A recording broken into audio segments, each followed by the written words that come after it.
स्वामी जगाची माऊली, स्वामी कृपेची साहुली, ऐसी निरंतर माया मी कुठे न पाहिली. श्री स्वामी समर्थ. सर्व मित्रमैत्रिणींचे आपल्या श्री दत्त अनुभूती या परिवारामध्ये सहर्ष स्वागत आहे. स्वामींची कृपा तुमच्यावर निरंतर राहू दे. आज आपण स्वामी भक्त श्री गोपाळबुवा केळकर लिखित बखरीतील बखर क्रमांक 63 ऐकणार आहोत. पण त्यापूर्वी तुम्हाला एक विनंती करते की आपल्या श्री दत्त अनुभूती या चॅनलला सबस्क्राईब जरूर करा. शेअर, लाईक, कमेंट्स करायला विसरू नका. आणि तुमच्याकडेही दैवी अनुभव असतील तर ते आपल्या 9137411207 या नंबरवर व्हॉट्सअप करा. आपण त्या हजारो भक्तांपर्यंत पोहोचूया, भक्तीचा प्रसार करूया आणि आनंद पसरूया. श्री स्वामी समर्थ. बखर क्रमांक 63. पाटावर पादुका उमटल्या. चिंतोपंत आप्पाटोळ यांनी आपल्या घरी विष्णू पंचायतनास कोटी तुळशी वाहण्याचा संकल्प करून त्याप्रमाणे दररोज तुळशी वाहण्याचा क्रम चालवला होता. केव्हा केव्हा श्री स्वामी समर्थ त्यांच्या पूजेच्या वेळेस त्यांच्या घरी येत असत. महाराज आले म्हणजे त्यांची पूजा करून त्यांच्या चरणी टोळ हे विष्णू सहस्त्र नामावळीने तुळशीपत्र वाहत. एके दिवशी श्री समर्थ चरणी नामावळी वाहून धूप, दीप, नैवेद्य वगैरे यथासांग करून चिंतोपंतांनी महाराजांची पूजा केली व शेवटी प्रार्थना केली की श्रींचे चरण पूजेकरता निरंतर सनिध असावे असा फार हेतू आहे.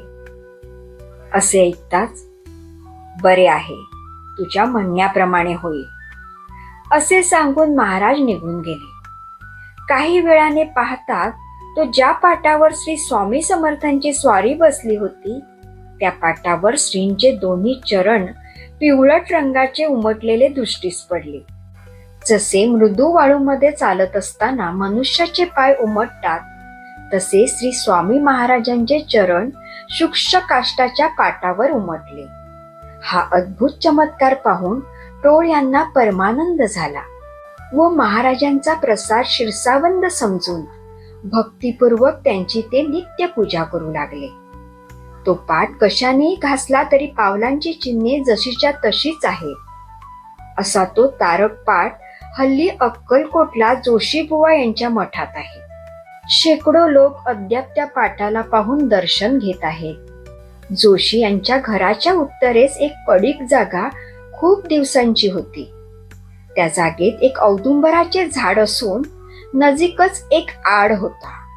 या झाडाखाली श्रींची स्वारी कधी कधी येऊन बसत असे.